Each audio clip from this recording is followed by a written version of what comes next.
반갑습니다. 우리 앞뒤에 있는 성도들하고 인사 나누겠습니다. 반갑습니다. 네, 반갑습니다. 오늘도 복된 주일 되시기 바랍니다. 우리 사도신경으로 신앙 고백하겠습니다. 전능하사 천지를 만드신 하나님 아버지를 내가 믿사오며 그 외아들 우리 주 예수 그리스도를 믿사오니 이는 성령으로 잉태하사 동정녀 마리아에게 나시고 본디오 빌라도에게 고난을 받으사 십자가에 못 박혀 죽으시고 장사한 지 사흘 만에 죽은 자 가운데서 다시 살아나시며 하늘에 오르사 전능하신 하나님 우편에 앉아 계시다가 저리로서 산자와 죽은 자를 심판하러 오시리라. 성령을 믿사오며 거룩한 공회와 성도가 서로 교통하는 것과 죄를 사하여 주시는 것과 몸이 다시 사는 것과 영원히 사는 것을 믿사옵나이다. 아멘. 찬송가 370장 함께 찬양하겠습니다.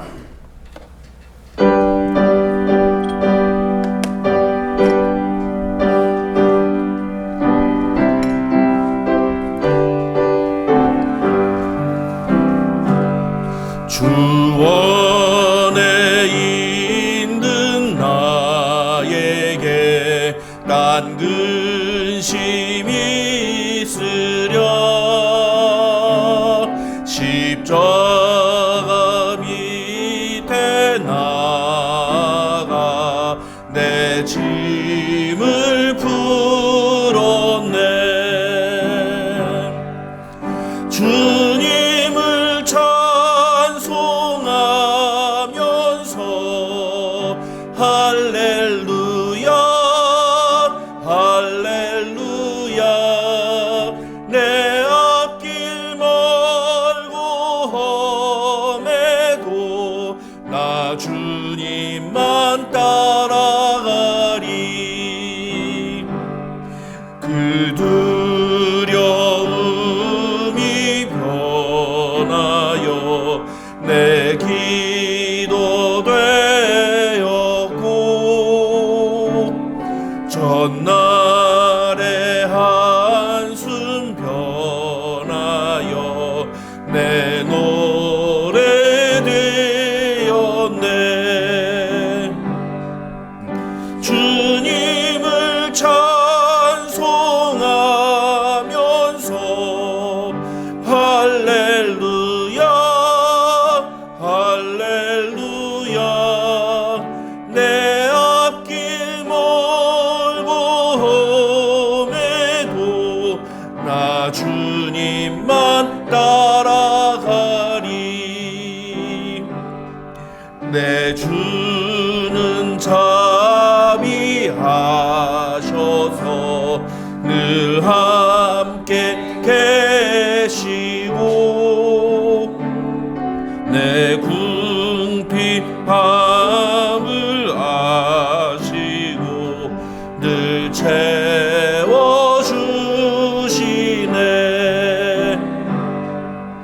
주님을 찬송하면서 할렐루야 할렐루야. 내 앞길 멀고 험해도 나 주님만 따라가리. 내 주와 맺은 언약은 영불변하시니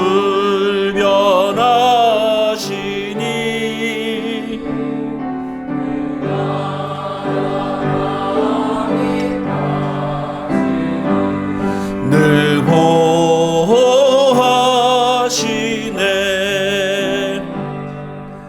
주님을 찬송하면서 할렐루야 할렐루야.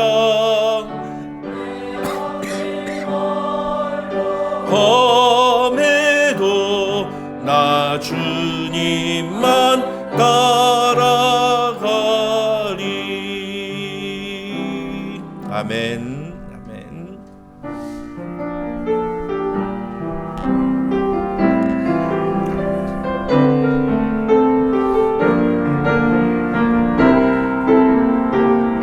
아바 아버지, 아버지 아바 아버지 나를 안으시고 바라보시는 아바 아버지 아바 아버지 아바 아버지 나를 도우시고 힘주시는 아바 아버지 다시 한번 부릅시다. 아바 아버지 아바 아버지 나를 안으시고 바라보시는 아바 아버지 아바 아버지 아바 아버지 나를 도우시고 힘주시는 아버지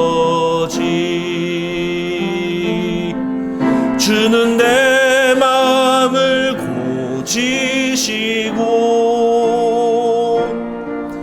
볼 수 없는 상처 만지시네 나를 아시고 나를 이해하시네 내 영혼 새롭게 세우시네 주는 내 마음을 고치시고 주는 내 마음을 고치시고 볼 수 없는 상처 만지시네 나를 아시고 나를 이해하시네 내 영혼 새롭게 세우시 다시 한번 고백합시다. 아바 아버지 아바 아버지 아바 아버지 나를 안으시고 바라보시는 아바 아버지 아바 아버지 아바 아버지 나를 도우시고 힘주시는 다시 한번 고백합시다. 아바 아버지 아바 아버지 아바 아버지 나를 안으시고 바라보시는 아바 아버지 아바 아버지 아바 아버지 나를 도우시고 힘주시는 아버지 주는 내 맘을 고치시고 주는 내 맘을 고치시고 볼 수 없는 상처 만지시네 나를 아시고 나를 이해하시네 내 영혼 새롭게 세우시네 주는 내 맘을 고치시고 주는 내 맘을 고치시고 볼 수 없는 상처 만지시네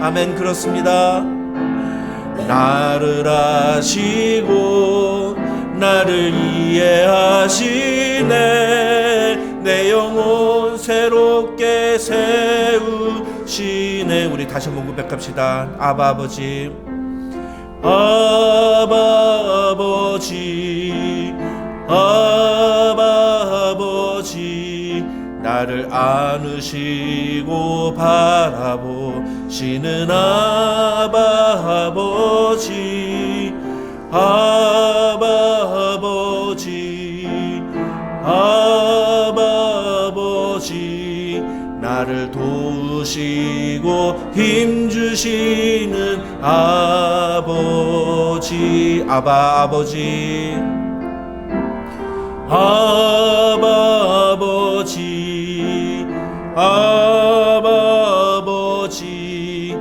나를 안으시고 바라보시는 아바 아버지, 아바 아버지, 아바 아버지, 나를 도우시고 힘주시는 아버지. 아멘.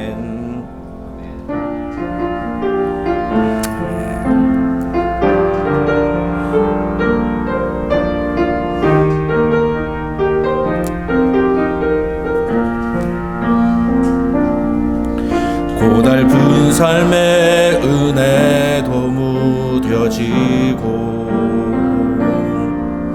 곧 사라질 것에 내 맘 두네. 헛되고 헛된 것들을 바라보며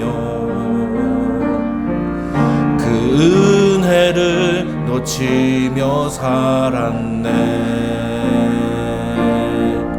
주어진 삶을 묵묵히 살아가며 날 붙드신 주 예수를 보내. 아멘. 그렇습니다. 사망 가운데 놓여진 나의 삶을 날 건지신 그 이름 예수. 나의 한숨을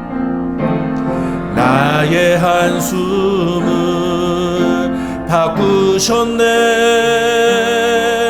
주를 향한 노래로, 소망의 노래로 나의 눈물을 거두신 주 예수 이름 안에 살게 하소서. 나의 한숨을 바꾸셨네. 나의 한숨을 바꾸셨네. 주를 향한 노래로, 소망의 노래로 나의 눈물을 거두신 주 예수 이름 안에 살게 하소. 한음 올려서 부르겠습니다. 나의 한숨을 바꾸셨네. 주를 향한 노래로, 소망의 노래로 나의 눈물을 거두신 주 예수 이름 안에 다시 한번 우리 오른손 들고 찬양합시다. 나의 한숨을 바꾸셨네. 나의 한숨을 바꾸셨네. 주를 향한 노래로, 소망의 노래로 나의 눈물을 거두신 주 예수 이름 안에 살게 하소서. 나의 한숨을 바꾸셨네. 나의 한숨을 바꾸셨네. 주를 향한 노래로, 소망의 노래로 나의 눈물을 거두신 주 예수 이름 안에 살게 하소서. 우리 이 시간에 함께 기도하겠습니다. 기도할 때에 하나님, 오늘 우리가 부른 찬양처럼 나의 한숨을 바꾸어서 주를 향한 노래로, 소망의 노래로 나의 눈물을 거두신 주님을 찬양하며 주님의 이름 안에 살기를 소망하여 이 시간 우리가 주님 앞에 나왔사오니 하나님, 오늘도 우리를 긍휼히 여겨주시고 우리를 불쌍히 여겨주시고 하나님의 놀라운 능력과 은혜를 체험하는 이 예배 자리 되게 하여 주시옵소서. 그렇게 우리 한번 주여 한번 부르고 같이 기도하겠습니다. 주여, 아버지 하나님 감사합니다. 아버지 하나님 오늘도 우리에게 귀한 예배 자리 허락하여 주시고 하나님 오늘도 우리를 주님의 그 긍휼하심과 그 자비의 손길로 우리를 불러주시며 오늘도 주님의 손길로 우리를 인도해 주심을 감사드립니다. 세상 속에서 살아갈 때 우리의 삶의 모든 것이 하나님께 속하여 있음을 우리가 알면서도 하나님 우리는 하나님 없는 자처럼 살았음을 고백합니다. 하나님 우리의 죄악을 용서하여 주시고 하나님 오늘도 우리에게 주님의 은혜를 주님 부어주셔서 우리가 주님의 은혜로 예배하는 이 시간이 되게 해주시고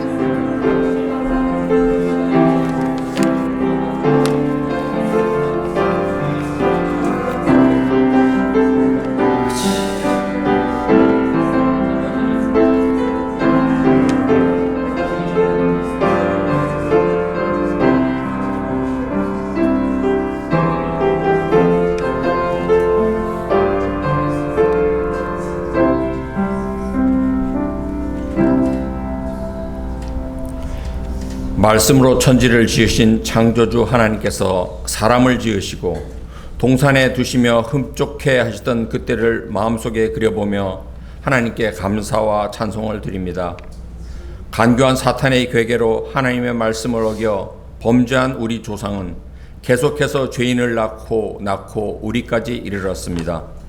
그러나 사랑의 하나님께서 독생자 예수 그리스도를 십자가에 매달려 죽게 하심으로 그를 믿는 자마다 그 은혜로 구원을 받고 영생에 이르는 길을 열어주셨음에 감사를 드립니다.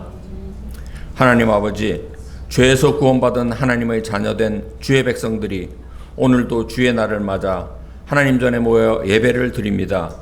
하나님, 이 자리에 오셔서 우리들의 예배를 받아주시고 우리가 하나님 말씀 안에서 혹은 어떤 상황 가운데서 하나님 앞에 드렸던 결단들이 생각나게 하시고 그 결단들을 하나씩 행하며 살아가는 거룩한 성도들로 지켜주시옵소서. 이곳에 은혜와 진리 장로교회를 세워주셔서 하나님의 택하심을 받은 주의 백성들이 모여 서로 사랑하고 섬기는 은혜로운 교회로 자리잡게 하심에 감사를 드립니다. 바라옵기는 우리끼리만 좋아하고 기쁨을 나누는 교회가 아니라 우리들이 일상의 삶을 통하여 하나님을 증거하는 교회로 성장하여 모든 사람들이 경험하고 싶은 교회로 나아가도록 축복해 주시옵소서.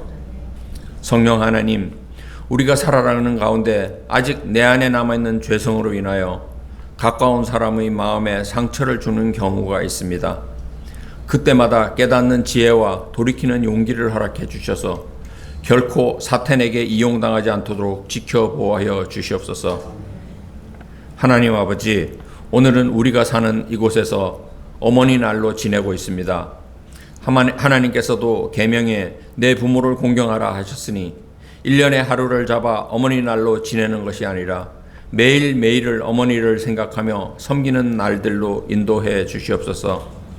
또한 어머니께서 자녀를 낳고 기르는 모든 과정에서 하나님께 드려진 기도를 기억해 주시고 가정 안에서 자녀들에게 믿음의 본이 되어 하나님의 사랑으로 이끈 수고의 손길들을 받아주시며 우리 모두가 오늘 하루를 지내면서 어머니에 대한 사랑과 감사를 더 크게 느끼는 복된 하루로 축복해 주시옵소서.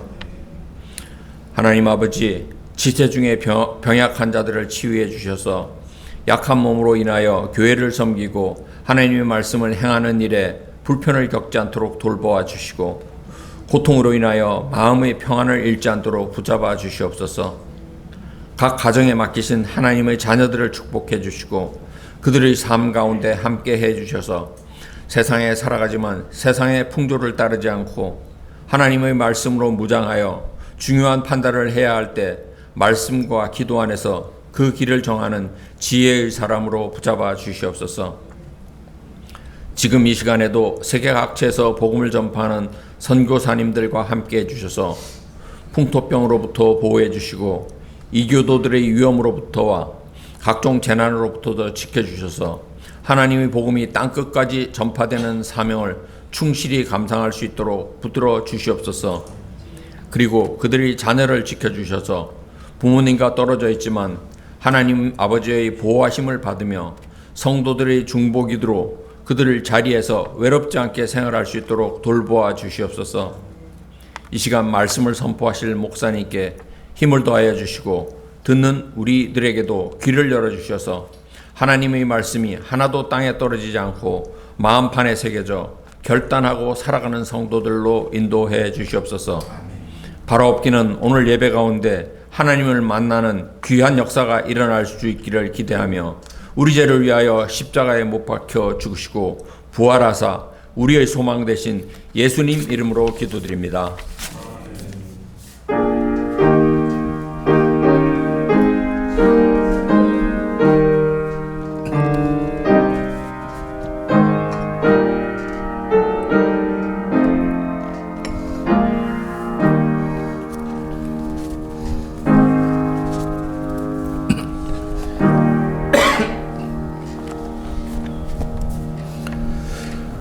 오늘 오해시는 하나님의 말씀은 민수기 35장입니다.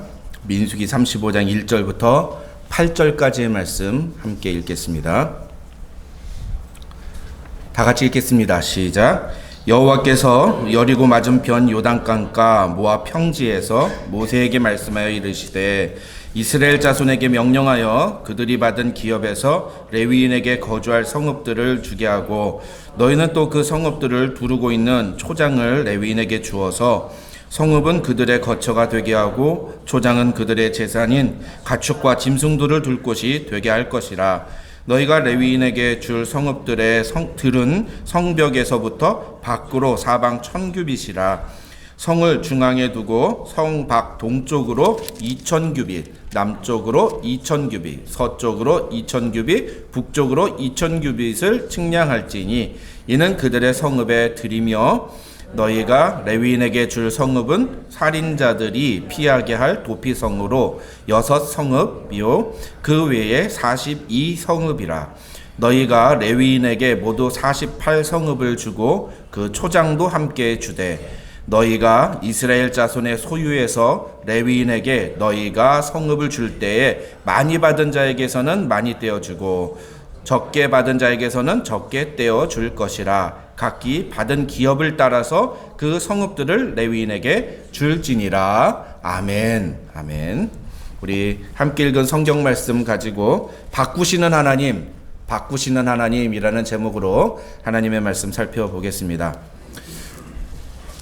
오늘 본문인 민수기 35장에는 두 가지 내용이 기록되어 있습니다. 크게 보면 두 가지인데요. 하나는 1절부터 8절에 기록되어 있는 내용인데 하나님께서 이스라엘 자손들에게 레위인들이 거주할 수 있도록 성읍을 내어주라고 말씀하시는 그런 장면이 등장합니다. 그러니까 레위인들은 사실 기업을 받지 못했죠. 땅을 받지 못했습니다.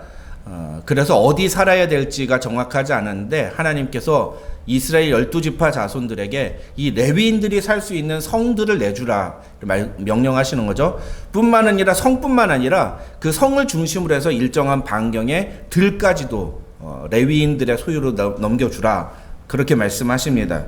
그렇게 해서 거기서 목축을 하고 그렇게 자신들의 가축들을 키우고 살아갈 수 있도록 그렇게 해줘라 그렇게 말씀을 하시는 내용이 나옵니다. 이 1절부터 8절에 나오는 내용을 세 가지로 요약을 하면 이 하나님이 명령하시는 게 세 가지인데 첫째는 뭐냐면은 이 레위인들에게 주어야 하는 성읍들과 그 성읍들을 중심으로 한 목초지의 크기가 한 2000규빗 정도 되는 사이즈여야 된다. 이 2000규빗이 얼마나 보니까 한 900m 길이가 900m 정도 되는 거예요. 그러니까 1000규빗 성을 중심으로 해서 위로 1000규빗, 아래로 1000규빗, 왼쪽으로 1000규빗, 오른쪽으로 1000규빗 이렇게 되는 겁니다. 그러니까 합치면은 2000규빗이 되는 거죠. 그러니까 900m 정도. 마일로 환산하니까 한 0.56마일 정도 그렇게 되더라고요. 그러니까 그렇게 큰 크기는 아니지만 어쨌든 그 정도의 성읍을 주라는 거고요. 두 번째는 그런 성읍을 전국적으로 48개를 내주라고 말씀하십니다. 48개인데 그 48개 중에 6개는 이 도피성이라고 하는 우리가 조금 이따 살펴보겠습니다. 살인자들이 도피할 수 있는 도피성으로 6개를 주고 나머지 42개는 레위인들이 살아갈 수 있도록 이렇게 그 성을 주라 이렇게 말씀을 하시고요. 마지막 세 번째 명령은 뭐냐면은 이 48개 성읍을 12개 지파가 한 지파당 4개씩 주는 게 아니라 넓은 땅을 받은 지파는 좀 많이 주고 좁은 땅을 받은 지파는 성을 조금 줘라. 이렇게 많이 받은 성이 더 많이 내줘라. 이렇게 말씀을 하시는 겁니다. 이 내용이 사실은 그 1절부터 8절까지 나오는 내용인데 이 내용이 의미하는 거는 조금 이따가 다시 한번 설명을 드리겠습니다. 그 다음에 나오는 내용이 이제 9절부터 34절까지의 도피성과 살인죄에 대한 규례라고 할 수 있죠. 또 엄밀하게 말하면 도피성에 대한 내용하고 살인죄에 대한 내용하고 두 가지로 구분이 가능한데 큰 구분이 필요하지 않아요. 어쨌든 도피성 얘기하다가 살인죄에 대한 얘기가 나왔기 때문에 하나로 묶어서 봐도 됩니다. 그래서 이 내용들을 이렇게 하나로 묶어서 그냥 도피성과 살인죄에 대한 규례다 이렇게 말씀을 드릴 수 있겠습니다. 이 도피성에 관한 규례는 나중에 우리가 이제 곧 신명기 다룰 때 다시 나옵니다. 그래서 도피성에 대한 규례는 제가 오늘 자세하게 다루지는 않겠습니다. 중요한 건 이 도피성에 대해서 사람들이 갖고 있는 오해가 있다는 거예요. 제가 요즘 몇 주째 계속 성경 설교를 하면서 성경에 대해서 우리가 갖고 있는 오해들에 대해서 좀 말씀을 드리지 않습니까? 이 도피성에 대해서도 많은 사람들이 오해를 갖고 있어요. 어떤 오해냐? 이 도피성은 어떤 곳이냐? 우리가 죄를 지으면 그것으로 도피하면 우리가 죄의 처벌을 받지 않는 그런 지역으로 오해를 합니다. 이건 완벽하게 잘못 오해하는 거예요. 도피성은 우리가 어떤 죄를 지었든지 도망가면 거기서 처벌받지 않는 그런 성이 아니라 오직 살인죄를 지은 사람이 도망을 가는 곳이에요. 살인죄를 지은 사람이. 그런데 살인죄를 지었다고 해서 도피성에 도망간다고 해서 다 살 수 있느냐? 그게 아닙니다. 이 신명기 19장 11절부터 13절을 보시면은 도피성에 도망을 갔다 하더라도 그 사람이 고의로 사람을 죽였거나 정말 의도적으로 작심하고 누군가를 죽인 것이 분명하다면 그는 잡아서 보복자의 손에 넘겨서 죽게 하라. 그렇게 하나님은 말씀하십니다. 그리고 만약에 그 피해자의 그 원한을 갚을 복수를 할 수 있는 사람이 없으면은 그 성읍의 사람들이 도피성의 사람들이 그 살인한 사람의 죄를 물어서 죽이게 되어 있어요. 그래서 신명기 19장 13절을 보시면 하나님께서는 그를 긍휼히 여기지 말고 도피성에 들어왔다고 해서 다 사는 게 아니라 그 사람이 분명한 살인죄, 의도적으로 살인을 한 사람이라면은 그를 긍휼히 여기지 말고 그 무죄한 피를 흘린 죄를 이스라엘에서 제하라, 죽여라 라고 말씀하신다는 거죠. 그러니까 어떤 목사님들 중에는 도피성을 예수 그리스도다 이렇게 설명을 해서 우리가 도피성으로 도망가기만 하면 목숨을 건지고 죄의 처벌을 받지 않았듯이 우리가 예수 그리스도께로 피하면 우리의 모든 죄를 피하고 용서받을 수 있다 이렇게 설교하시는 분이 있는데 굉장히 은혜스러운데 굉장히 틀린 설교예요. 우리가 그런 설교를 들을 때 이제 우리 은혜의 진리 장로교회 교인들 정도 되면은 저 목사님 저 설교 저거 아닌데 저렇게 하시면 안 되는데 이렇게 좀 간파할 수 있는 그 정도의 실력을 가지셔야 됩니다. 그냥 막 무턱대고 막 그런 설교하는데 아멘 할렐루야 막 이러면은 우리가 성경을 굉장히 잘못 오해할 수가 있고 성경이 진짜 말하려는 메시지를 우리가 제대로 이해할 수가 없게 됩니다. 그런 내용들을 볼 필요가 있습니다. 오히려 하나님은 이 신명기 19장에서도 그렇지만 출애굽기 21장 14절 같은 데 보면은 뭐라고 말씀하시냐면 사람이 그의 이웃을 고의로 죽였으면 너는 그를 내 제단에서라도 잡아내려 죽일지니라 라고 말씀하신단 말이죠. 고의로 사람을 죽인 사람에 대해서는 아주 냉정하게 그 죄의 값을 치르게 하라. 그러니까 성경의 기본적인 개념이 우리가 은혜라는 것 나중에도 언젠가 말씀을 드리겠습니다만 은혜 그러니까 죄를 지어도 그냥 뭐 은혜라는 단어 하나만 들이밀면 이게 무슨 뭐 프리패스 통행권처럼 그냥 무엇든지 다 막 그냥 다 용서하고 다 그냥 품고 넘어가야 되는 것처럼 생각하시는데 절대로 안 그래요. 성경은요. 죄의 값을 치루어야 된다고 분명하게 얘기합니다. 죄의 값을 치르지 않으면 자기가 치르게 돼 있어요. 이게 무서운 거예요. 내가 지은 죄의 값을 반드시 처리하지 않으면 그 죄값을 누가 치르느냐? 내가 반드시 치르게 돼 있어요. 근데 우리 기독교는 그 죄값을 누가 치르셨어요? 예수님이 치르셨어요. 이게 복음인 거예요. 그래서 복음을 굿뉴스라는 거예요. 내가 치러야 되는 그 죄값을 예수님이 치러주셨다는 거예요. 그게 복음인 거지 다른 게 복음이 아닌 겁니다. 그래서 그 죄값을 치르신 예수님을 믿으면 내가 살아나는 거죠. 내 죄가 용서함을 받는 거죠.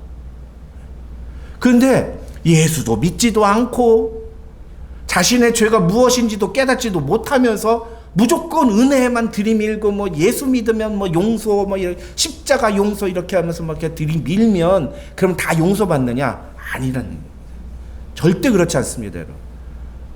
교회가 교회의 세 가지 표지 이런 게 있습니다. 정말 교회다운 교회는 어떤 교회냐? 첫째, 말씀이 살아있는 교회. 그 다음에 둘째, 예배가 성례가 집행되는 것. 그래서 성찬과 그 다음에 세례식이 계속 거행되는 교회. 마지막 세 번째 뭔지 아십니까?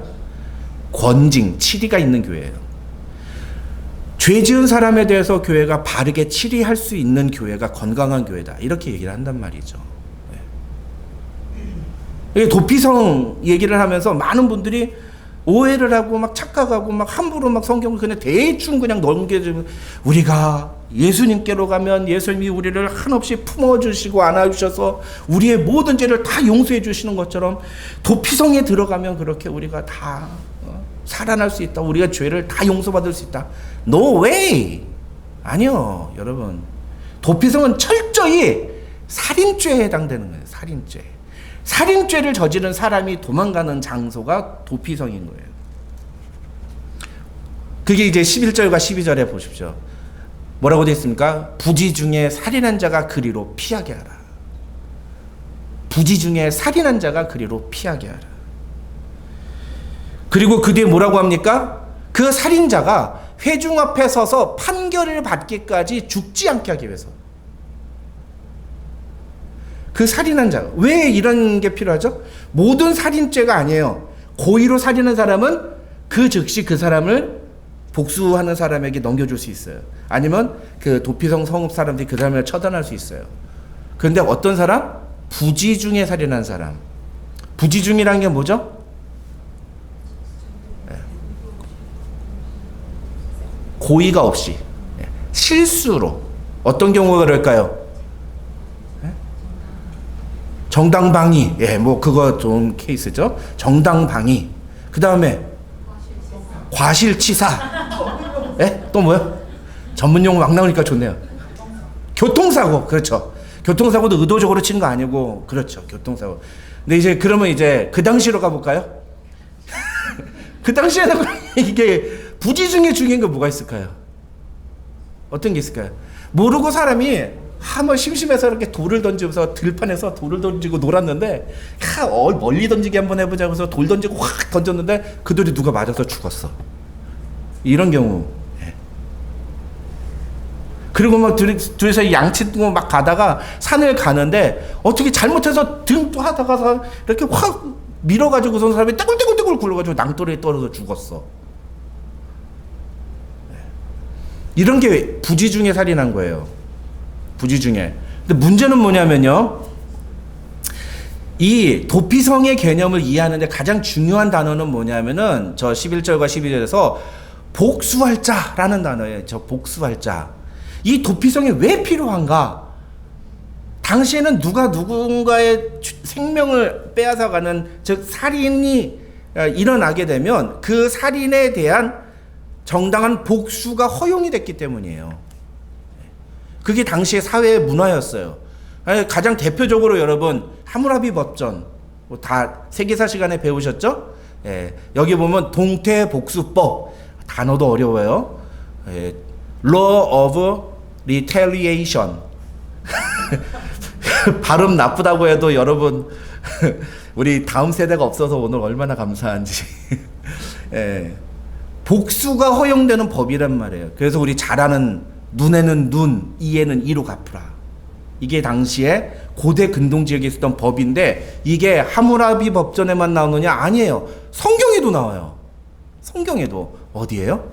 출애굽기 21장. 아까 살펴본 출애굽기 21장 23절에서 25절. 그러나 다른 애가 있으면 갑대 생명은 생명으로, 눈은 눈으로, 이는 이로. 똑같죠. 그러니까 뭐예요? 하무라비 법전, 고대 근동 지역의 법전이나 율법이나 이런 법들을 갖고 있었다는 것은 당시의 시대에는 거의 대부분의 사람들이 누군가가 우리 가족의 생명을 빼앗죠. 그러면 그와 똑같은 방법으로 죽일 수가 있었다는 거예요.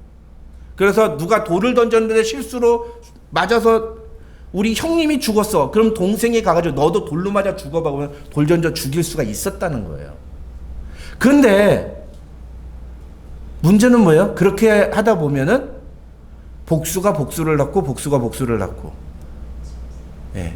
이게 사회 질서가 무너지게 되는 거죠. 그러니까 성경에서 하나님께서 어떻게 해요? 생명을 그렇게 함부로 해야 하는 게 아니다. 실수로 그렇게 죄를 지었을 때, 그렇게 누군가를 죽게 되었을 때는 그 실수에 대해서 용서받을 수 있는 기회를 주어야 된다 라고 해서 하나님께서 만드신 것이 바로 도피성인 겁니다. 물론 이 출애굽기 21장 23절과 25절을 말씀하시면서도 분명히 그 앞에 먼저 13절에서 마치 도피성에 대한 이야기를 하세요. 그래서 나 하나님이 사람을 그의 손에 넘긴 것이면 내가 그를 위하여 한 곳을 정하리니 그 사람이 그리로 도망할 것이며, 도피성 얘기가 나와요. 그런데 문제는 뭐예요? 사람들이 이건 안 지킨다는 거예요. 무조건 내가 손해를 봤으니 너도 손해를 봐야 돼. 우리 가족 죽었으니 너도 죽어야 돼. 라고 하면서 달려든다는 거죠. 그러니까 실수로, 정말 의도하지 않게, 정말 내가 잘못해서, 내가 정말 실수로 그런 일을 벌였는데 얼마나 죄책감을 가지겠어요. 근데 문제는 뭐예요? 그 실수 때문에 내가 지금 죽음의 눈앞에 서 있게 됐다는 거예요. 나로 인해서 죽은 그 사람의 피해자의 가족이 이제는 나를 죽일 수 있다는 두려움을 가지고 살아가야 된다는 거죠. 자, 그렇게 해놓고 이제 다시 35장 전체를 한번 살펴보겠습니다. 그냥 이 35장만 읽으면 우리는 그냥 35장에서 제일 많은 내용이 나오는 게 도피성의 내용이니까 도피성이 이 35장의 핵심이다 이렇게 이해하기가 쉬워요. 그러나 사실 진짜 이 35장에서 하나님이 말씀하시고 싶은 핵심은 도피성이 아니라 오히려 오늘 본문이 1절부터 8절이에요. 이 1절부터 8절의 내용을 정확하게 이해해야지만 그 다음에 도피성 얘기를 왜 하시는지가 나옵니다. 왜 그렇습니까? 이 도피성은 결국 1절부터 8절에서 하나님이 이스라엘 백성들로 하여금 레위 자손에게 주라고 한 성읍들 중에 하나이기 때문이에요. 그 성읍들 중에 하나예요. 그 48개 성읍 중에 6개 성읍이 도피성이기 때문이에요. 그리고 그 도피성을 왜 두는지를 설명하시다 보니까 그 내용이 길어진 것 뿐이지 진짜 핵심은 1절부터 8절에 있습니다. 그러면 이 1절부터 8절에서 하나님이 말씀하시라는 것은 무슨 내용이냐? 그걸 이해하려면 우리가 다른 성경을 봐야 돼요. 뭐냐? 우리 창세기 49장 5절부터 7절입니다. 다 같이 읽겠습니다. 시작. 시몬과 레위는 형제요 그들은 칼의 폭력의 도구로다. 네오나 그들의 모의에 상관하지 말지어다. 그들이 그들의 분노대로 사람을 죽이고 그들의 혈기대로 소의 발목 힘줄을 끊었음이로다. 그 노여움이 혹독하니 저주를 받을 것이요 분기가 맹렬하니 저주를 받을 것이라. 내가 그들을 야곱 중에서 나누며 이스라엘 중에서 흩으리로다. 이 내용은 뭐 잘 아시는 것처럼 야곱이 죽기 전에 자기 12아들들을 대상으로 유언처럼 한 내용입니다. 근데 이 내용은 시므온과 레위라는 두 아들을 위해서 한 유언이에요. 아버지가 죽으면서 아들을 놓고 이렇게 유언했어요. 이게 유언입니까? 저 밑에 보면 뭐라 그래? 저주를 받을 것이요 저주를 받을 것이로다.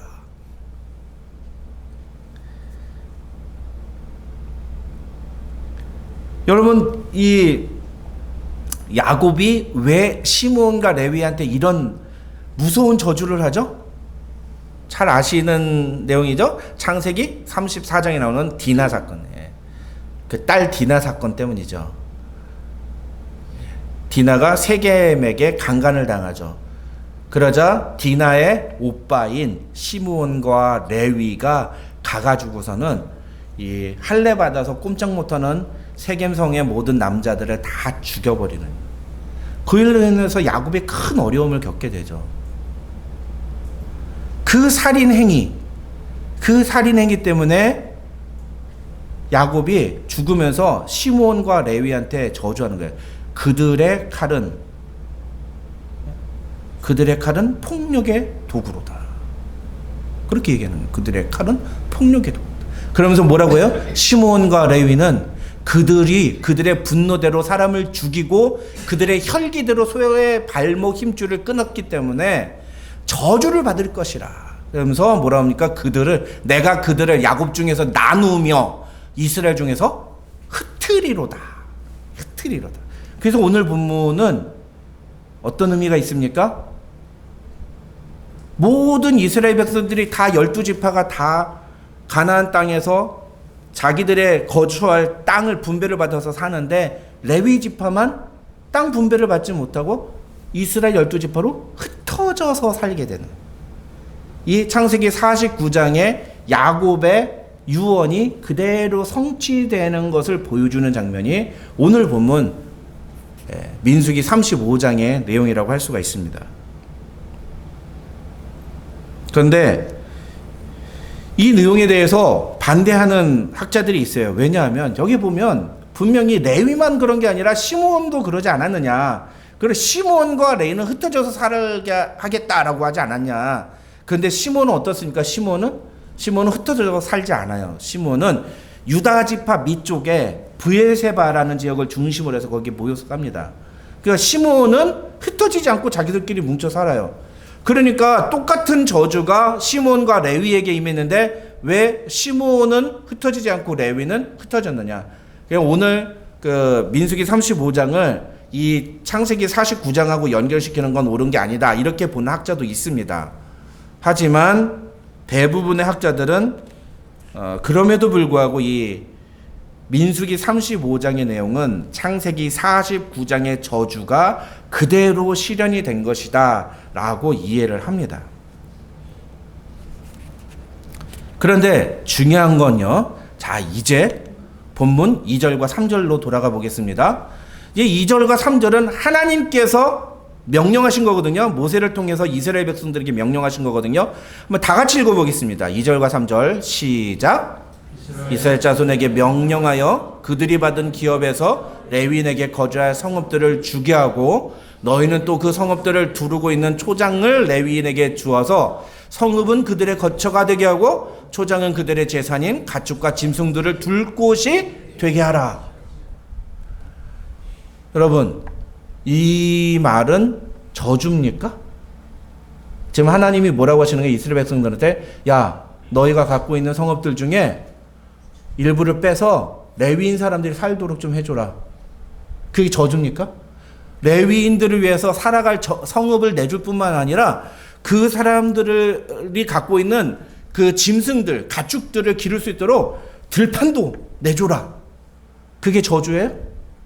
아니죠. 여러분, 이 2절과 3절을 보면 하나님이 레위 지파 사람들에 대해서 어떤 마음을 갖고 계신 것 같습니까? 불쌍히 여겨주시고 보호해 주시고 레위 지파 사람들이 살아갈 수 있는 삶의 터전을 마련해 주시는 거예요.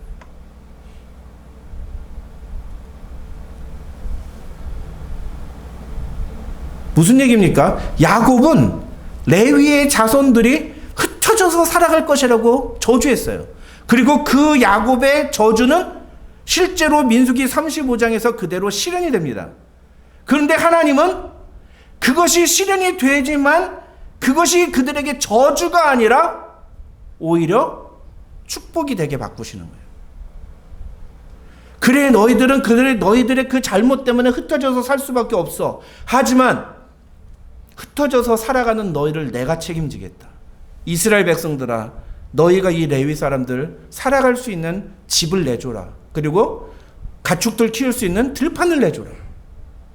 하나님이 책임지시고 보호하시는 레위 지파, 레위 자손들을 하나님이 챙기시는 모습을 우리가 오늘 본문에서 볼 수가 있는 거죠. 그래서 이 민수기 35장 1절부터 8절은 야곱의 저주가 변하여 하나님의 축복이 되는 장면이라고 할 수가 있습니다. 같은 개념으로 도피성의 내용을 볼까요? 도피성의 내용은 아까 11절과 12절이었죠? 여러분, 이 11절과 12절의 핵심이 뭐라고 했습니까? 가장 중요한 단어가 뭐라고 했어요? 복수할 자. 복수할 자가 사방 눈에 불을 켜고 이 부지 중에 살인한 자를 죽이려고 도피성 밖에서 기다리고 있는 거예요. 그래서 실제로 도피성에 들어온 사람은요, 대제사장이 죽을 때까지 도피성 밖을 나갈 수가 없었어요. 자기 마음대로 도피성으로 나가면 그 사람이 복수한 사람에게 죽어도 그건 할 말 없는 거예요. 그 복수한 사람은 죄가 없는 거예요. 자세한 그 도피성의 규례는 나중에 신명기에서 다루기로 하고, 중요한 건 뭡니까? 어찌됐건 간에 세상에서 나가서 살다 보면은 언제 나를 죽일지 모르는 그 복수의 칼날이 기다리고 있는데, 그 죽음의 위협 앞에서 도피성으로 들어가기만 하면 나는 사는 거예요. 생명이 보존되는 겁니다. 그렇다면 이 도피성은 뭐예요? 죽음의 저주를 생명으로 바꾼 축복의, 은혜의 자리가 되는 겁니다. 이해가 되십니까? 이게 오늘 민수기 35장이 우리에게 보여주는 핵심인 거예요. 그래서 우리는 민수기에 나오는 두 가지 내용을 이렇게 정리할 수 있습니다. 1절부터 8절은 레위 지파에게 내려진 저주를 축복으로 바꾸시는 하나님의 모습이 나오고요. 그 다음에 9절부터 34절에는 부지 중에 살인한 자가 직면한 죽음을 생명으로 바꾸시는 하나님의 모습이 기록되어 있다. 이렇게 말씀을 드릴 수가 있습니다. 사랑하는 성도 여러분, 저와 여러분에게도 우리 하나님이 이런 은혜를 베풀어 주시는 줄 믿으시기 바랍니다. 우리의 삶에 내려진 어떠한 저주, 어떠한 죽음의 공포도 하나님께서 그것을 다 바꾸시는 줄 믿으시기 바랍니다. 아까 말씀드릴 때 도피성은 예수 그리스도가 아니다라고 말씀을 드렸지만, 그러나 예수 그리스도는 분명히 우리 죄와 죽음의 저주에서 벌벌 떨며 그 저주 앞에 놓여 있는 우리를 생명과 놀라운 은혜로 인도하시는 놀라운 구원의 하나님이심을 여러분 믿으시기 바랍니다. 예수를 믿기만 하면 누구나 그 은혜를 경험할 수가 있습니다. 근데 그 은혜 안에 들어오지 않으면, 예수님 앞에 들어오지 않으면 우리가 어떻게 돼요? 우리 앞에 놓여 있는 그 저주를, 우리의 그 죽음의 공포를 벗어날 수가 없어요. 문제는 뭐예요? 사람들은 다 착각을 한다는 거예요. 자기는 얼마든지 그 저주에서 벗어날 수 있다고 자신만만해 한다는 거죠. 유명한 권투 선수인 타이슨이 그런 말을 했습니다. 사람들은 누구나 다 자신만만해 한다. 맞기 전까지는. 그렇게 했어요. 진짜로. 타이슨이 그랬어요. 항상 자기와 경기하는 사람이 자기가 뭐 3라운드에 타이슨을 때려 눕히겠다 막 그러면은 누구나 다 그렇게 자신만만하게 말을 하죠. 나한테 맞기 전까지는. 그렇게 얘기를 했어요. 우리가 이 죄의, 이 사단의 공격과 이 저주를 직면하기 전까지는 누구나 내가 얼마든지 이 세상에서 자신만만하게 살아갈 수 있다고 생각해요. 내가 얼마든지 이 어려움을 해결할 수 있다고 생각해요. 그리고 편법으로 살아갑니다. 어떤 식으로든 내가 이 죽음과 이 공포에서 벗어나려고 노력합니다. 근데 그게 됩니까? 눈 가리고 아웅이죠. 눈 가리고 아웅. 이 땅에서는 아마 그게 없이 뭐 갈 수도 있을 것 같아요. 그런데 저 하나님 나라, 우리가 하나님 앞에서 받는 심판 때 서게 되면 예수를 믿지 않고 우리가 가는 순간 우리의 모든 죄악이 다 파노라마처럼, 저는 옛날에는요, 주일학교 때 가면 꼭 선생님들이 너희 나중에 천국 앞에 서면은 너희의 죄가 쫙 하고 파노라마처럼 이렇게 쫙 이렇게 영상에서 다 흘러나올 거야, 뭐 그런 얘기 했어요. 그게 어떻게 가능해? 내가 무슨 죄를 지었는지 어떻게 알아? 라고 생각했는데 요즘 유튜브 보니까 그게 가능할 것 같아요. 세상에 안 나오는 게 없어요. 우리의 모든 죄들이 다 드러나게 돼 있어요. 지금 안 드러났을 뿐이지. 그러니 빨리 뭐 해야 됩니까? 빨리 예수께 나아가야 돼요. 빨리, 지금이라도 빨리 예수께 나아가, 주님께 나의 죄를 자복하고 주님의 그 보호하심 아래 저주를 축복으로 바꾸시는, 죽음을 생명으로 바꾸시는 그 예수님 앞에 들어가기만 하면 우리는 사는 거예요. 그럼 믿으시기 바랍니다. 이 놀라운 구원의 은혜를 오늘 이 민수기 35장은 우리에게 이야기해주고 있는 것입니다. 사랑하는 성도 여러분, 여러분의 삶 속에도 이런 은혜가 임함을 믿으시길 바랍니다. 여기 있는 대부분의 성도들이 저는 이미 그 구원의 은혜 아래, 그 축복 아래, 우리에게 내려진 저주를, 우리 앞에 놓인 이 죽음을 축복으로, 생명으로 바꾸신 하나님의 은혜를 경험한 사람들이라고 믿습니다. 그러나 혹여 아직도 그 은혜 아래 들어가지 못했다면 지금이라도 늦지 않았으니 속히 주님 앞으로 돌아오는 그런 은혜를 경험하게 되기를 주님의 이름으로 축복합니다. 평생 우리는 그 은혜 안에 살아가야 됩니다. 도피성 안에 있을 때 우리는 그 축복의 주인공이라는 사실을 여러분 꼭 기억하시기를 주님의 이름으로 축원합니다. 기도하겠습니다. 하나님 아버지 감사합니다. 오늘도 우리에게 귀한 말씀 허락하여 주시고 오늘도 우리에게 하나님의 은혜와 하나님의 사랑이 무엇인지를 말씀을 통해 깨닫게 해주시니 감사합니다. 저주를 축복으로 바꾸신 하나님, 죽음의 공포를 생명으로 바꾸신 하나님이 오늘 나의 삶에도 그런 놀라운 은혜를 베풀어 주셨음을 믿습니다. 우리의 삶에 그 은혜를 허락하신 하나님을 우리가 바라보면서 오늘도 오직 예수님만 바라보며 살아가는 우리 귀한 성도들 되게 하여 주시옵소서. 예수님의 이름으로 기도드립니다. 아멘. 교회 소식 알려드리겠습니다. 이번 주 새벽에 만나 본문은 민수기 36장으로부터 신명기 6장까지입니다. 5월의 행사를 안내해 드리겠습니다. 다음 주일은 오전 11시에 야외 예배가 있습니다. 장소는 알몬데일 파크, 우리가 가봤던 곳입니다. 연세 드신 성도님들은 직접 장소로 오시고 젊은 성도님들은 교회에 오셔서 여러 가지 짐을 싣고 출발하겠습니다. 5월 28일 임시 재직회가 있습니다. 안건은 담임 목사 영주권 신청에 따른 재정 지출 예산 변경에 관한 건입니다. 그다음 수요 강단 시간에 칼빈주의 5대 강령을 마치고 교회론 강의가 진행되고 있습니다. 성도 여러분들의 많은 관심과 참여를 부탁드립니다. 더위가 본격적으로 시작됩니다. 모두 건강에 유의하시기 바랍니다. 이상입니다. 우리 다음 주에 야외에 가는데 그 연세 드신 분들은 직접 오시고 젊은 분들은 교회 오셔서 짐 싣고 가겠다. 그러니까 도대체 누가 젊은 사람이냐 논란이 많습니다. 나는 젊었거늘 이라고 생각하시면 오시면 됩니다. 그래서 최소한 10시 옥장로님 한 10시 반? 10시? 10시. 예, 10시 정도까지는 오셔서 테이블하고 그다음에 원래는 테이블 의자 안 가져가려고 그러는데 우리 여성도들께서 그래도 테이블하고 의자를 가져가야 밥을 편하게 먹을 수 있다고 해서 바로 전주가 어머니 마더스데이였는데 우리 여성도들의 의견을 적극 반영하는 의미로 테이블과 의자를 가져가기로 했습니다.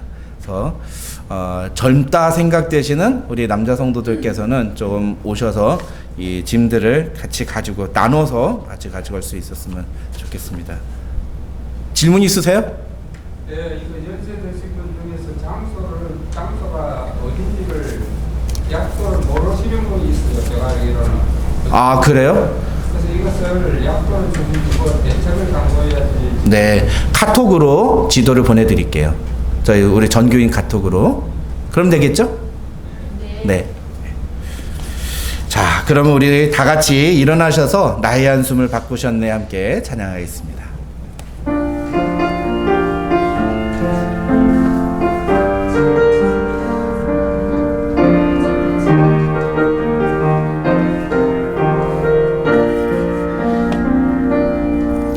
고달픈 삶의 은혜도 무뎌지고 곧 사라질 것에 내 맘 두네. 헛되고 헛된 것들을 바라보며 그 은혜를 놓치며 살았네. 주어진 삶을 묵묵히 살아가며 날 붙드신 주 예수를 보내. 사망 가운데 놓여진 나의 삶은 날 건지신 그 이름 예수. 나의 한숨을 바꾸셨네. 주를 향한 노래로, 소망의 노래로 나의 눈물을 거두신 주 예수 이름 안에 살게 하소서. 나의 한숨을 바꾸셨네. 나의 한숨을 바꾸셨네. 주를 향한 노래로, 소망의 노래로 나의 눈물을 거두신 주 예수 이름 안에 살게 하소서. 아멘. 기도하겠습니다. 하나님 아버지 감사합니다. 오늘도 우리에게 귀한 말씀 주시고 그 말씀을 통해 우리가 이 땅에서 살아갈 때 누구를 의지하며 어디에 살아야 하는지를 분명하게 알게 하여 주시니 감사합니다. 하루를 살아도 주님의 은혜 안에 살아가는 우리 모든 성도들이 되게 하여 주시옵소서.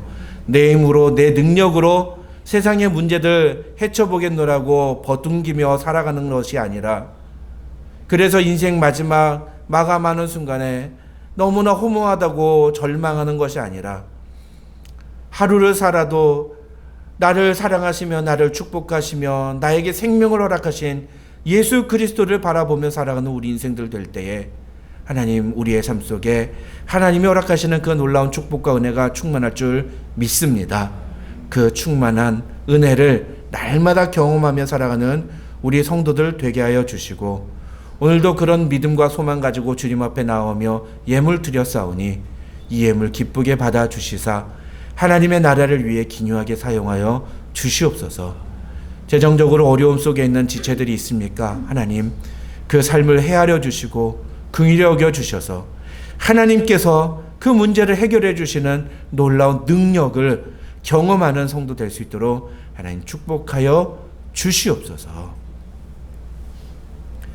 지금은 우리 구주 예수 그리스도의 한이 없으신 은혜와 우리 아버지 하나님의 만극하신 사랑과 성령님의 감화 감동 교통 충만하신 은혜가 너희 무리 가운데 함께 있을지어다. 아멘.